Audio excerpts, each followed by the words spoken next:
ये one of the most biggest eruption था recorded volcanoes की हिस्ट्री में। लाखों लोगों की जान गई, फसलें बर्बाद हुई और एक पूरा साल ठंड और अंधेरे में बीत गया। अब माउंट टम्बोरा के केस में, माउंट टम्बोरा इंडोनेशिया के सुम्बावा आइलैंड पे एक वॉल्केनिक माउंटेन है जो पैसिफिक रिंग ऑफ फायर का हिस्सा है। और ये सिर्फ कोई आम सी रिंग नहीं, इस रिंग में मौजूद है दुनिया के 95% वॉल्केनोस। और 10 अप्रैल को हुआ असली धमाका। वॉल्केनो ने इतनी जोर से अपने अंदर से मैग्मा उछाला कि एक ही बार में 160 क्यूबिक किलोमीटर का मटेरियल बाहर आ गया। 71,000 लोकल, जी हाँ, जिसमें फेमाइन और बीमारियां शामिल थी। जून 6 को 30 सेंटीमीटर तक बर्फ देखी, जिससे कॉर्न और वीट की फसलें बर्फ के अंदर धंस गई। 1800 से ज्यादा लोग फ्रीज होने की वजह से मारे गए। लोगों ने अपने घर में पाले गए जानवरों को मार के खाना शुरू कर दिया फूड शॉर्टेज की वजह से। हे गाइस, 5 अप्रैल 1815 इंडोनेशिया के एक आइलैंड पे टम्बोरा नाम का एक वॉल्केनो तेजी से फटता है। जी हाँ, ये one of the most biggest eruption था रिकॉर्डेड वॉल्केनोस की हिस्ट्री में। ये इतना ज़्यादा बड़ा इरप्शन था कि आगे चल के इसने अगला साल जो आना था 1816 उसे ए विदाउट समर ईयर बना दिया। जी हाँ, जिसे हम आज द ईयर विदाउट समर जानते हैं। आखिर क्यों एक वॉल्केनिक इरप्शन की वजह से एक पूरे साल में गर्मियाँ नहीं आई और जून जुलाई के महीनों में भी बर्फबारी देखी गई। आखिर कैसे वॉल्केनोस इरप्ट होते हैं, इसके पीछे की साइंस क्या है, कैसे ये सल्फर जो वॉल्केनोस के अंदर से निकलता है ऊपर जाके आसमान में लेयर जमा लेता है और सनलाइट को रिफ्लेक्ट करता है, सब कुछ समझते हैं आज के इस वीडियो में। गाइस, जब हम बात करते हैं दुनिया के सबसे बड़े वॉल्केनिक इरप्शंस में से एक की, तो माउंट टम्बोरा का नाम उसमें आता है। 1815 का ये इरप्शन एक घटना सिर्फ एक इरप्शन नाम का विस्फोट नहीं था, ये पूरी धरती को बदलने वाला था। जी हाँ, लाखों लोगों की जान गई, फसलें बर्बाद हुई और एक पूरा साल ठंड और अंधेरे में बीत गया। जी हाँ, एक पूरे साल में अंधेरा आसमान और ठंड रही, वो भी गर्मियों वाले महीनों में। और आज हम इसे जानते हैं ईयर विदाउट द समर 1816 के नाम से। ये कहानी इतिहास के उस पल की है जब एक वॉल्केनो ने ग्लोबल क्लाइमेट को हिला के रख दिया था। और आज के क्लाइमेट चेंज के ज़माने में भी ये हमें बहुत कुछ सिखाता है। तो चलिए समझते हैं। तो आगे बढ़ने से पहले हमें जानना होगा कि आखिर वॉल्केनोस कैसे इरप्ट करते हैं। गाइस देखिए, सबसे पहले हम एक एग्जांपल लेते हैं सिंपल सी, अपने घर के प्रेशर कुकर की। जी हाँ, जिसमें कई बार दाल वगैरह या फिर चावल वगैरह पकाए जाते हैं। अब एग्जाम्पल के हिसाब से आपने एक कुकर में पानी भर दिया, उसमें चावल डाल दिए और गैस को फुल फ्लेम में ऑन कर दिया। अब क्या होगा, थोड़े टाइम के बाद जो चावल है वो स्पेस ऑक्यूपाई करेंगे, स्टीम पैदा करेंगे और अंदर प्रेशर जनरेट होगा।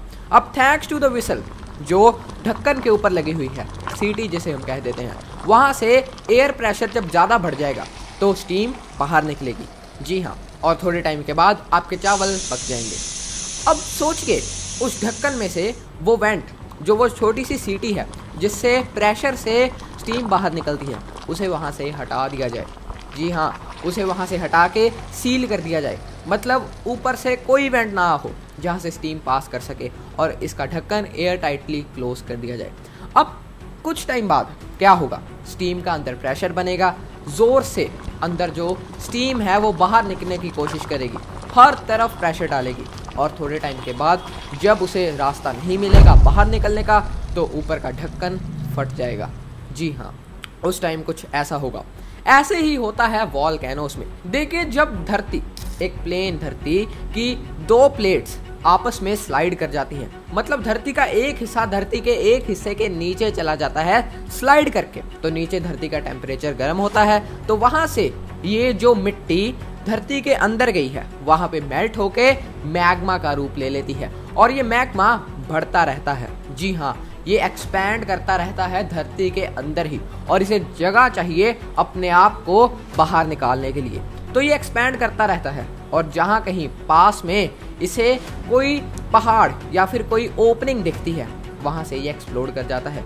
अब ज़्यादातर ऐसी चीज़ें पहाड़ों के आसपास ही होती हैं क्योंकि लैंडस्लाइड्स की वजह से ही ये टेक्टोनिक प्लेट्स में मूवमेंट्स होती हैं। अब उसने रास्ता ढूंढ लिया एक पहाड़ में, तो ये ऊपर जाने की कोशिश करेगा अपने आप को एक्सपैंड करने के लिए और जो स्टीम पैदा हुई है उसे बाहर निकालने के लिए।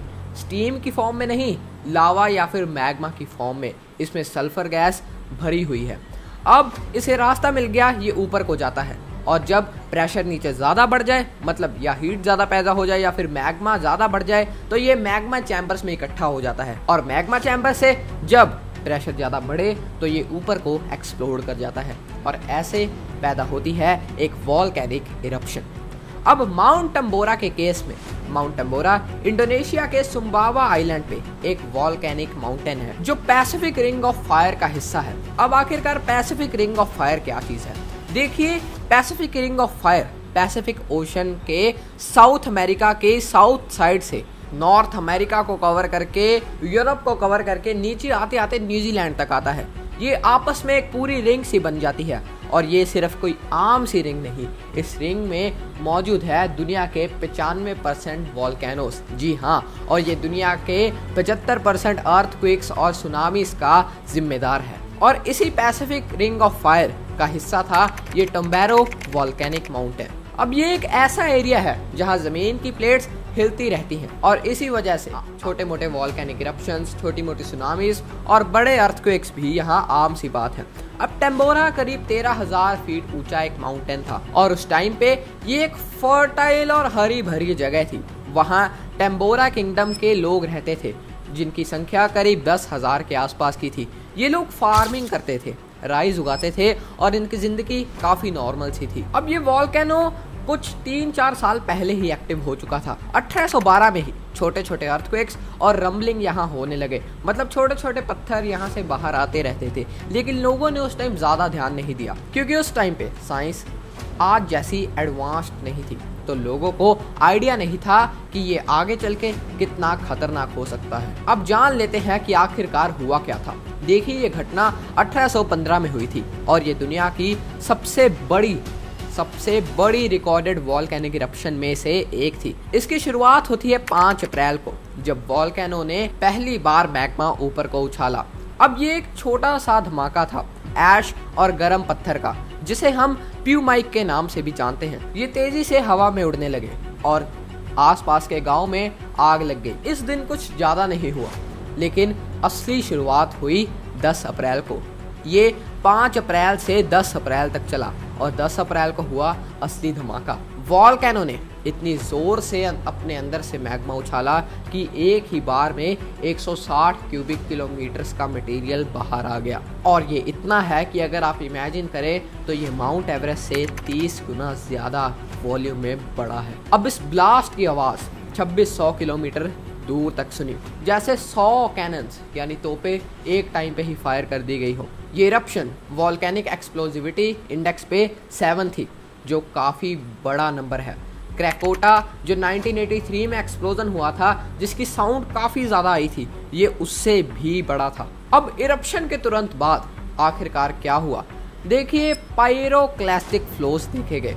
ये गर्म गैस और ऐश थी जो तेजी से हवा में फैल रही थी और इसने टम्बोरा किंगडम को बर्बाद करके रख दिया। करीब 10,000 फ्लोस इस गैस की ऊंची और तेज लहरों से मारे गए। सुनामीज 4-4 मीटर लंबी आई। जी हाँ, 4-4 मीटर लंबी नहरें नियर बाय जो आइलैंड्स थे वहाँ पे देखी गई और गांव बीच में ही बह गए। ऐश इतनी ज़्यादा थी कि आइलैंड पे 3 फीट मोटी लेयर तक जम गई, जो आज तक कई हिस्सों में बनी हुई है। लोकल डेथ्स की बात करें तो करीब 71,000 लोकल डेथ्स हुई। जी हाँ, जिसमें फेमाइन और बीमारियां शामिल थी क्योंकि फसलें बर्बाद हो गई थी और पानी खराब था। ये एरिया इतना ज़्यादा बदल गया था कि वॉल्केनो की हाइट जो कभी 13,000 फीट थी, वो इन 12-13 दिनों में ही घट के 9,000 फीट हो गई थी और जो इस वॉल्केनो की चौड़ाई थी वो 6 किलोमीटर तक बढ़ चुकी थी। अब आखिरकार ये एक लोकल डिजास्टर से ग्लोबल कैलेस्टोफोर कैसे बना? देखिए, टम्बोरा ने करीब 150 million ton sulphur dioxide atmosphere में उछाली। ये गैस ऊपर एटमॉस्फेयर में पहुंच के एरोसोल्स बन गई, जिन्होंने पूरी धरती को आसपास से कवर कर दिया ओजोन लेयर की तरह। अब जहां ये वॉल्केनिक इरप्शन हुई थी वहां इसकी लेयर थोड़ी मोटी थी, जहां ये नहीं हुई थी इसकी लेयर वहां भी मौजूद थी लेकिन इतनी मोटी नहीं। अब आखिरकार ये एरोसोल्स करते क्या हैं? देखिए, इन्होंने अपनी लेयर जमा ली। ओजोन लेयर क्या करती है? जो सन की रेज आती है उनसे अल्ट्रावायलेट रेस को बाहर निकाल देती है ताकि उससे हमें नुकसान ना हो। और ये एरोसोल से बनी हुई मोटी परत में जो धरती के चारों तरफ गिरी हुई थी, इसने डायरेक्टली सनलाइट को रिफ्लेक्ट करना शुरू कर दिया। जी हाँ, सनलाइट को धरती तक पहुंचने ही नहीं दिया, डायरेक्टली रिफ्लेक्ट कर दिया, जिससे आगे चल के काफ़ी नुकसान किया। अब टेम्परेचर 0.4 से 0.7 डिग्री सेल्सियस तक ड्रॉप हो गया। ये वॉल्केनिक विंटर था जिसे ईयर विदाउट द समर कहा गया। अब साल 1816 में यूरोप में जून जुलाई में स्नो पड़ी। जी हाँ, और लोगों ने फ्रॉस्ट बाइट्स देखी, वो भी समर में। स्विट्जरलैंड में तो इमरजेंसी ही डिक्लेयर कर दी गई। बीमारियां वहां तेजी से फैल रही थी और साथ ही साथ ब्रेड्स की शॉर्टेज आनी शुरू हो गई और इसको लेके कई राइट्स यानी दंगे भी हुए और लोगों ने अपने घर में पाले गए जानवरों को मार के खाना शुरू कर दिया फूड शॉर्टेज की वजह से। कई लोगों ने बिल्लियाँ पाल रखी थी, उन्होंने उन्हें मार दिया। कई लोगों ने कुत्ते पाल रखे थे, उन्होंने उन्हें मार दिया। मतलब किस हद तक यहाँ पर भुखमरी आ गई थी, क्योंकि सनलाइट धरती तक पहुंच ही नहीं पा रही थी। तो लोग फसलें आखिरकार कैसे उगाएं? तो इसकी वजह से जो बचा कुचा सामान था उससे जो ब्रेड बनी उसके दाम काफ़ी बढ़ गए, जो आम आदमी के बस की बात थी ही नहीं। अमेरिका में न्यू इंग्लैंड के पास के लोगों ने जून 6 को 30 सेंटीमीटर तक बर्फ देखी, जिससे कॉर्न और वीट की फसलें बर्फ के अंदर धंस गई। 1800 से ज्यादा लोग फ्रीज होने की वजह से मारे गए। अब ये इम्पैक्ट अकेला यूरोप और नॉर्थ अमेरिका में नहीं बल्कि एशिया और अफ्रीका में भी पड़ा था। एशिया में चाइना और इंडिया में मॉनसून्स काफ़ी डिस्टर्ब हुए। जो बारिश मॉनसून में आनी थी वो रुक गई, क्योंकि सल्फर जो हवा में मौजूद था उससे टेम्परेचर काफ़ी ज़्यादा ड्राई हो गया और बारिशों का आना पॉसिबल था ही नहीं। क्योंकि भाई सिंपली बारिश लाने के लिए भी सनलाइट की ज़रूरत होती है और अगर सनलाइट ना हो तो बारिश भला कैसे आएगी। अब ये वाटर साइकिल का प्रोसेस है, ये तो आपने सेकंड क्लास में पढ़ा ही होगा। अब आखिरकार इसका इम्पैक्ट क्या हुआ? जो चावल की फसलें इंडिया में उगाई गई थी काफ़ी हद तक बर्बाद हो गई और बीमारियां फैली जैसे कॉलेरा और लाखों लोग इसकी वजह से मारे गए। टोटल में अगर ग्लोबली डेथ्स जो हुई उनका एस्टिमेट लगाया जाए तो 2 लाख से ज़्यादा लोग फेमाइन और डिसीजेस की वजह से मारे गए। यूरोप में आसमान काला था और वेदर काफ़ी कोल्ड था। अब इससे इंस्पायर होके मैरी शेली वो उस टाइम स्विट्जरलैंड में मौजूद थी और उन्होंने इस मौसम को देख के फ्रैंकेस्टीन लिखी, जो एक मॉन्स्टर की स्टोरी है। और लॉर्ड बायरन ने डार्कनेस पोएम लिखी, जिसमें दुनिया के अंत की डिस्क्रिप्शन है। अब क्या आप एक और इंटरेस्टिंग चीज़ जानते हैं गाइस? अगर ये वॉल्केनिक इरप्शन ना होता तो शायद आप जो ये बाईसाइकिल चला रहे हैं आप ये ना चला पाते। आखिर कैसे? देखिए, ये साल बाईसाइकिल के इन्वेंशन का भी साल था, क्योंकि जो घोड़े थे उनके लिए चारा उगा पाना नामुमकिन था और कई लोग तो उन्हें मार के भी खा चुके थे। तो इसीलिए बाईसाइकिल की भी इन्वेंशन की और उस टाइम ये कुछ ऐसी दिखती थी। जी हाँ, और आज इसने बाइक का रूप ले लिया है। अब ये सब दिखाता है कि एक नेचुरल डिजास्टर कितनी दूरी तक असर देता है, ना सिर्फ जिंदगियां बर्बाद करता है बल्कि आर्ट और इनोवेशन को भी बदलता है। अब साइंटिफिक वजहें समझते हैं। वॉल्केनोस जैसे टम्बारो सल्फर गैस उछालते हैं जो स्ट्रेटोस्फेयर में पहुंचकर एसिड एरोसोल्स बनाती है। ये एरोसोल्स सन की 10 से 20% एनर्जी को ब्लॉक कर देते हैं और इसकी वजह से टेम्परेचर कम हो जाता है, यानी गिर जाता है। अब टेम्बोरा ने ये 2-3 साल तक किया। जी हाँ, इससे पता चलता है कि इसकी पावर कितनी थी। आज साइंटिस्ट इसको वॉल्केनिक विंटर कहते हैं और इसे कंपेयर किया जा सकता है पिनेटोबू के 1991 के वॉल्केनिक इरप्शन से। जी हाँ, जब धरती का टेम्परेचर 0.5 डिग्री सेल्सियस तक कूल हुआ था, लेकिन ये काफ़ी शॉर्ट टाइम के पीरियड के लिए हुआ था। जी हाँ, ज़्यादा टाइम इसका इम्पैक्ट नहीं रहा था और काफ़ी मिनिमम एरिया में था।